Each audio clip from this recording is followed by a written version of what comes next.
Vamos lá, pessoal que está acompanhando nossas aulas daquela que é a melhor disciplina de todos os tempos. Com seu professor preferido, professor Sérgio Neto. Vamos lá. Última aula falamos sobre o significado histórico, né? E aí paramos justamente nos fatores da guerra, como falei para vocês que aí estão em casa, né? Você precisa estudar até o momento que começa a guerra. Depois que começou a guerra, fica mais fácil. Então, esse primeiro momento é justamente o mais importante para vestibular e o que apresenta a maior complexidade, mas nós vamos desenrolar para você. Vamos lá. Então, anota esse esqueleto aí no caderno. Esse esqueleto aí. Dá uma paradinha lá na gravação, né? E faz esse esqueleto no seu caderno. Item número 2, os fatores da guerra. Depois você aperta de novo, né, para poder assistir essa que é a melhor aula de história contemporânea de todos os tempos. Vamos lá. Modéstia à parte, né, meu povo? Vamos lá. Então, primeiro nós temos o choque de imperialismos. Como assim o choque de imperialismo? Final do século XIX, há uma disputa chamada questão marroquina, né, em que há uma disputa entre França e Alemanha. Você sabe que a França e a Alemanha, né, ela já vinha desenrolando todo um clima de revanche, havia o chamado, deixa eu ver se eu acho aqui um mapa mais fácil para você entender isso, né? Vamos pegar o mapa aqui, olha lá. Então, desde o final do século XIX, não esquece que nós estamos falando sobre os fatores da Primeira Guerra, o choque de imperialismos, a questão marroquina. Então, você tem, vamos lá, o revanchismo francês, a derrota francesa para os alemães na Guerra Franco-Prussiana de 1870-71. A França perdeu uma série de territórios, dentre eles a Alsácia-Lorena, então já havia toda uma situação de revanchismo francês. Esse revanchismo francês com os alemães vai aparecer no final do século XIX. Por quê? Questão marroquina. Franceses e alemães disputam na África o Marrocos. Os alemães eram donos desta colônia, Marrocos, só que uma empresa francesa acaba descobrindo petróleo na região. E aí, o que vai acontecer? Há uma disputa, uma situação de tensão, uma ameaça de guerra. A Inglaterra se coloca como árbitra desta questão internacional entre franceses e alemães, e aí surge a expressão tríplice entente, que vem de entendimento cordial.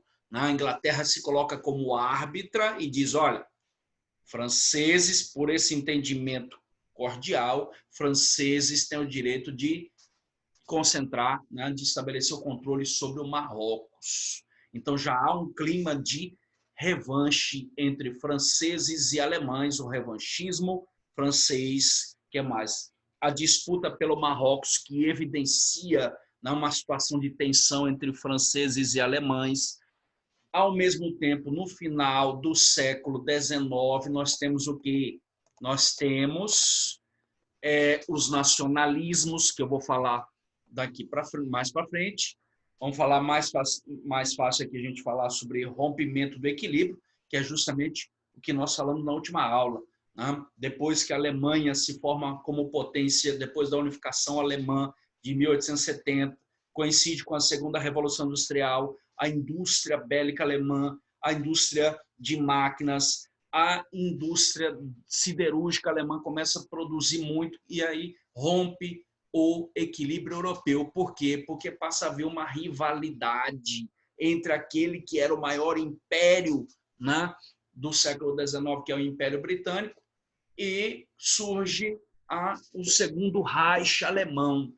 Então, rompimento do equilíbrio é justamente o surgimento de uma nova potência econômica imperialista, que era a Alemanha. Esse número 4 aí, a paz armada. A paz armada refere-se a uma situação de tensão internacional. Imagine você em casa. Você comprou uma baladeira, um estilingue, né? Você quer dar bem na orelha do seu vizinho. Se você comprou o estilingue, você quer fazer o que com esse estilingue? Você quer fazer um balanço? Não. Você quer fazer o quê? Uma sopa? Não. Então você está esperando o quê? Você comprou o estilingue para dar bem uma pedrada na orelha do seu vizinho que você não gosta.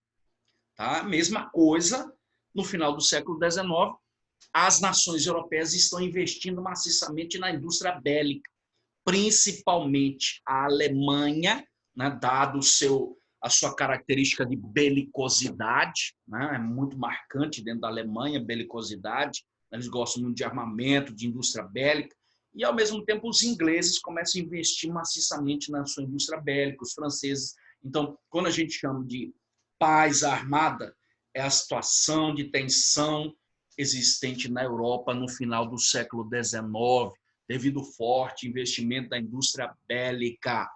Passando para esse mais facinho aqui, que nós já falamos, inclusive, que é o revanchismo francês. Como eu falei para vocês, na Guerra Franco-Prussiana, né, para quem não sabe, antes de ser Alemanha, chamava-se Prússia. Depois da unificação alemã, você tem Alemanha. E o que completou a unificação da Alemanha foi essa vitória na Guerra Franco-Prussiana. Os franceses, o Napoleão III foi derrotado, foi obrigado a assinar, né, o Tratado de Frankfurt. Ele se lascou, né? O português, claro, perdeu territórios, foi obrigado a indenizar os alemães, perdeu as regiões ricas de Alsácia e Lorena, onde tem carvão e ferro, enfim, né? Essa derrota humilhante dos franceses acabou gerando um sentimento de ódio, que nós já falamos, não? O ódio dos franceses para com os alemães.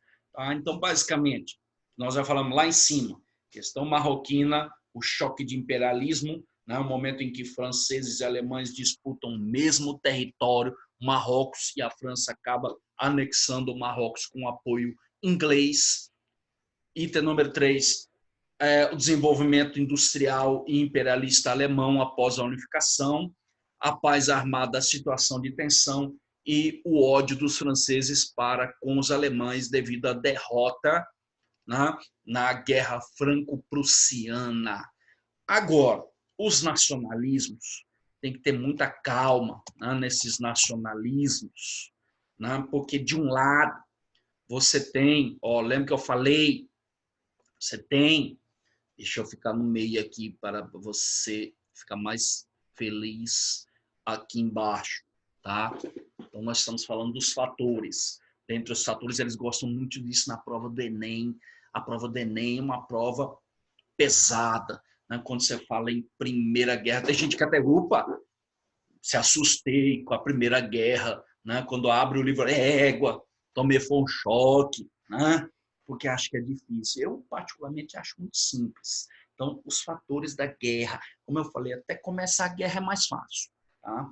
Então, voltando lá, os nacionalismos europeus. Coloque no seu caderno. O quê? Não colocou? Então, escreva aí, dentre os fatores, os nacionalismos europeus.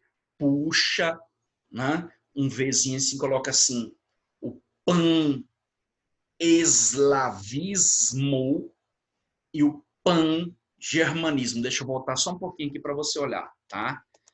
Olha lá, o pan-germanismo e o pan-eslavismo. Isso só é possível você compreender, meu filho, quando você tem um mapa na sua frente. Tá? Eu vou ficar mais de ladinho aqui, que é para não atrapalhar você. Tá?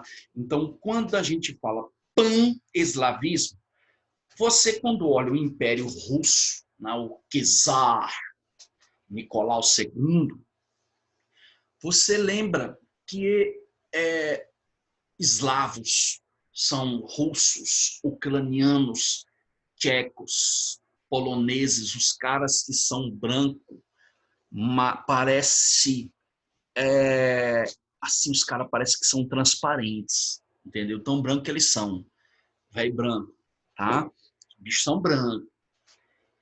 E aí, a Rússia é uma espécie de tia mais velha, né, de quem? Dos sérvios, aqui embaixo ali, ó, que são também eslavos. Então, russos e sérvios são aliados históricos. É tio e sobrinho. Mexeu com a Sérvia, mexeu com a Rússia, tá? E aí, ó, no momento que antecede a Primeira Guerra, 1910, 1911, há um interesse da Sérvia, que você está vendo ali embaixo, aqui no meu dedo, não vai até lá, tá? A Sérvia tem interesse de unir toda essa região balcânica, tá? Que é Eslovênia, Croácia, Bósnia, Macedônia, né? Hoje seria ainda Kosovo. Então a Sérvia quer anexar toda essa região balcânica, os Balcãs. Chama região balcânica por quê? Porque os montes Balcãs nessa área. E quem apoia lá em cima é a Rússia, né? Uma questão, nunca foi muito bem explicado isso dentro da história, por que a Rússia apoia, né, essa decisão da Sérvia de anexar a região, as províncias, as repúblicas balcânicas, né? Seja interesse econômico, seja aliado histórico, o certo é que a Rússia apoia militarmente a Sérvia no interesse de formar, né, a chamada Iugoslávia. Então, a Sérvia tem esse interesse. Esse pan-eslavismo é justamente essa aliança. Você não esqueça isso. Você está em casa, preste atenção. Não esqueça isso. Aliança entre Rússia e Sérvia chama-se pan-eslavismo. Qual é o interesse? A Sérvia quer anexar as repúblicas balcânicas. Tá, meu filho? Isso é importantíssimo. Então, pan-eslavismo, aliança entre Rússia e Sérvia. Por quê? Porque a Sérvia quer anexar as repúblicas balcânicas, essa que você está vendo aqui, ó, Croácia, Bósnia, Macedônia, hoje Kosovo, tá? Quer formar uma república só sob o seu controle. Beleza? Então, esse é o pan-eslavismo. Existe, olha lá, ó, de novo, ó, os Balcãs. Você pode entender outro fator da Primeira Guerra, a questão balcânica. A questão balcânica é justamente esse interesse da Sérvia em anexar essas repúblicas que você está vendo aí no mapa. Bósnia, Macedônia, Montenegro, etc. Tá? Eslovênia, Croácia, que não aparecem no mapa. Então, ó, a Sérvia quer anexar as repúblicas. Chama-se questão balcânica. A Rússia apoia a Sérvia. Isso é pan-eslavismo. Tá? Pan-eslavismo é essa aliança Rússia e Sérvia. Agora, pan-germanismo é o que você está vendo aqui, ó. É a aliança entre o Império Alemão e o Império Austro-Húngaro, entre a Alemanha e a Áustria-Hungria. Você fala, por quê? Porque eles são povos irmãos, eles falam o mesmo idioma, inclusive no século XIX. Eu digo que a diferença entre a Alemanha e a Áustria é apenas uma fronteira geográfica, porque eles são povos irmãos. Então, o Império Austro-Húngaro, o imperador da Áustria, Francisco José, que você está vendo aqui, ó, a Áustria, tem interesse de anexar essa região balcânica, olha lá, ó, que ele quer anexar isso aqui. Só que quando ele quer anexar isso aqui, ele entra em conflito com quem? Com a Sérvia. Então, o que seria o pan-germanismo? Aliança entre a Alemanha e o Império Austro-Húngaro. Por quê? Porque o Império Austro-Húngaro quer anexar a região balcânica.